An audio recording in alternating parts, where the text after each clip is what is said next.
Halo semuanya, pada video kali ini kelompok kami akan membahas secara singkat mengenai materi yang disampaikan pada saat sosialisasi di CKN Connect Campus. Materi tersebut sangat berguna bagi kami untuk memahami bagaimana cara negara mengelola aset dan anggarannya demi mewujudkan tata kelola pemerintahan yang baik. DJKN atau Direktorat Jenderal Kekayaan Negara adalah bagian dari Kementerian Keuangan yang bertugas mengelola seluruh kekayaan milik negara. Tujuan utama DJKN adalah memastikan aset negara dipakai secara efektif, aman, dan memberikan manfaat sebesar-besarnya bagi masyarakat. Dalam sosialisasi kemarin, dijelaskan juga bahwa DJKN berperan menjaga aset negara agar tidak disalahgunakan dan tetap tercatat dengan baik dalam sistem pemerintahan. Materi yang selanjutnya yaitu menjelaskan bagaimana negara mengelola aset-asetnya. Aset ini bisa berupa gedung, tanah, kendaraan dinas, hingga barang strategis lainnya. DJKN menjelaskan proses pengelolaan yang benar, mulai dari perencanaan, penggandaan, penggunaan, pemanfaatan, hingga penghapusan barang. Semua tahapan harus dilakukan dengan tertib administrasi agar tidak ada aset negara yang hilang, rusak, maupun terbengkalai. Yaitu tugas utama DJKN. Yang pertama, DJKN biasanya melakukan penilaian aset untuk menentukan nilai yang wajar dari aset negara. Lalu yang kedua, DJKN mengelola lelang negara yang saat ini dilakukan secara online melalui sistem e-auction sehingga lebih aman dan terbuka. Lalu yang ketiga, DJKN menangani piutang negara, yaitu utang dari individu atau perusahaan kepada negara. Penanganan piutang dilakukan melalui PUPN dengan cara yang adil, profesional, dan sesuai aturan. Selanjutnya, DJKN juga mengawasi kekayaan negara yang dipisahkan, yaitu modal pemerintah yang ditanamkan di BUMN. DJKN memastikan BUMN memberikan manfaat ekonomi, beroperasi secara sehat, dan berkontribusi pada pembangunan negara.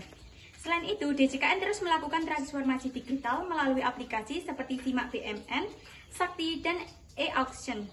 Sistem digital ini membantu mempercepat pekerjaan, meningkatkan akurasi data, dan mempermudah layanan untuk masyarakat. Assalamualaikum warahmatullahi wabarakatuh. Perkenalkan kami dari kelompok 8 ingin mengunjungi dari stand yang berada di KMI Expo Undida 2025 untuk memenuhi tugas PTE pada hari ini. Perkenalkan, nama saya Rizky Putra Ramdhani, NPM 2501030020. Perkenalkan, nama saya Ta'rifatun Nuri Hasanati, NPM 2501030192. Perkenalkan, nama saya Saskia Nurlaili, NPM 2501030181. Perkenalkan, saya Laititia Damayanti, NPM 2501030174. Sebelumnya boleh perkenalan dulu.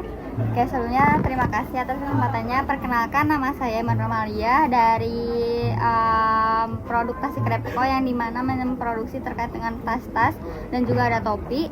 Kami dari delegasi Universitas Siliwangi dan saya kebetulan di sini sebagai leader. Apa ya yang melatar belakangi kakak untuk memilih produk bisnis ini? Oke, kebetulan produk kami ini tuh merupakan banyak memproduksi itu kan tas ya. Nah, bahan dasarnya itu dari tanaman mendong atau tanaman liar yang ada di Tasikmalaya yang tidak banyak diproduksi kayak gitu.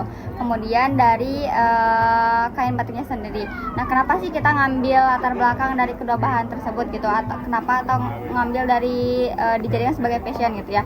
Karena kita emang akan berfokus di industri kreatif, yaitu di bidang fashion, dan mengambil tanaman mendong karena kita rasa di Tasikmalaya tuh pemanfaatan terkait dengan tanaman liar tersebut tuh belum dimanfaatkan dengan optimal gitu, sehingga kami menemukan sebuah peluang untuk dijadikan sebuah bisnis seperti itu. Dan karena kebetulan kami berkuliah gitu ya di Tasikmalaya, sehingga kami menginovasikannya dan menggabungkan antara tanaman mendong dengan batik khas Tasikmalaya sendiri seperti itu. Jadi ingin memperkenalkan tidak hanya memanfaatkan tanaman liarnya, tapi juga ingin mengangkat nilai budaya yang ada di Tasikmalaya.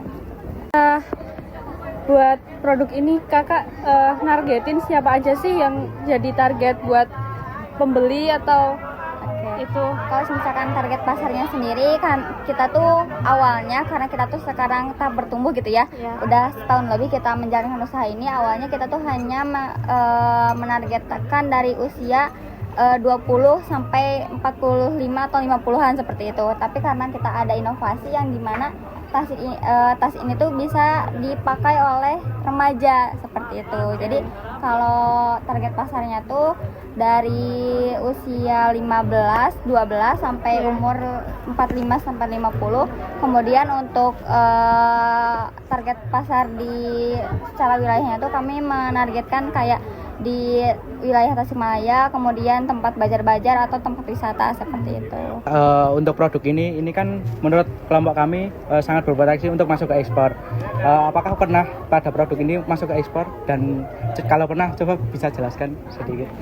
Kebetulan pas tahun kemarin kita tuh ada kesempatan ada yang memesan gitu kepada kita untuk diekspor ke luar negeri, yaitu ke Malaysia kalau tidak salah. Tapi karena kita tuh masih dalam tahap awal dan ternyata pemesanannya itu sampai berat 100 pieces gitu ya, yang dimana dana kita tuh tidak mumpuni seperti itu, sehingga kami tuh tidak mengambil kesempatan emas tersebut pas di tahap awal tuh. Kemudian tapi selain di Malaysia kita juga ada yang membeli dari negara Jepang, yang kalau Jepang tuh yang tas yang ini ya, tapi batiknya yang biru bukan yang ini, yang prababik seperti itu. Jadi mungkin kalau misalkan ke luar negeri kita ada gitu seperti itu, tapi belum seluas atau sesering itu gitu. Kalau misalkan ekspor kita masih di internal atau di nasional sendiri gitu. Hambatan untuk mengekspor itu mungkin Kalau misalkan menghambat ekspor, otomatis kita tuh terkendala di biaya gitu ya, terkait dengan produksinya yang harus banyak. Terus kan ada biaya pengiriman kan, ada banyak yang harus kita urus gitu terkait administrasi dan sebagainya gitu. Dan kita tuh belum bisa mencakup ke sana gitu. Kalau misalkan terkait pembimbingan mungkin bisa gitu. Tapi faktor pertama kita tuh emang terkendala di pendanaan aja kayak gitu. Terus kalau misalkan kendala terkait dengan produknya sendiri, kita tuh emang mengalami beberapa kendala gitu ya. Dimulai dari pembuatan tasnya, karena kan ini tuh tanaman mendong gitu ya. Sebelum kita olah menjadi lebih elastis, ini tuh sangat kaku gitu si bahannya tuh, jadi sangat sulit untuk dibuat sebuah produk kayak gitu. Tapi dengan berbagai tahapan mungkin kita tuh bisa sampai ke sini gitu. Jadi buat pembuatan produknya tuh bisa menjadi sebuah tantangan lah, apalagi kita kan masih mahasiswa gitu ya, jadi belum bisa memproduksi banyak kayak gitu. Oke, udah. Terima kasih untuk wawancara ini, meluangkan waktu untuk kita. Terima kasih. Kesimpulannya, produk dari Tasik Craft Co ini sangat berpotensi besar untuk melakukan ekspor karena mereka sudah melakukan ekspor di negara seperti Jepang dan Malaysia. Namun, mereka tidak atau mungkin kurang sanggup untuk melakukan ekspor besar-besaran dikarenakan kurangnya sumber daya manusia untuk pembuatan produk serta kurangnya fasilitas-fasilitas yang ada. Manfaat dari ekspor untuk negara adalah yang pertama, mendapatkan devisa negara, yang kedua, meningkatkan citra atau nama Indonesia di dunia internasional. Yang ketiga, mendorong pertumbuhan industri kreatif nasional. Manfaat ekspor bagi masyarakat adalah yang pertama, mengurangi limbah dan memanfaatkan bahan lokal. Yang kedua, membuat lapangan pekerjaan di daerah sekitar. Yang ketiga, mengangkat nama baik daerah di Tasikmalaya. Yang keempat, dapat melestarikan budaya lokal.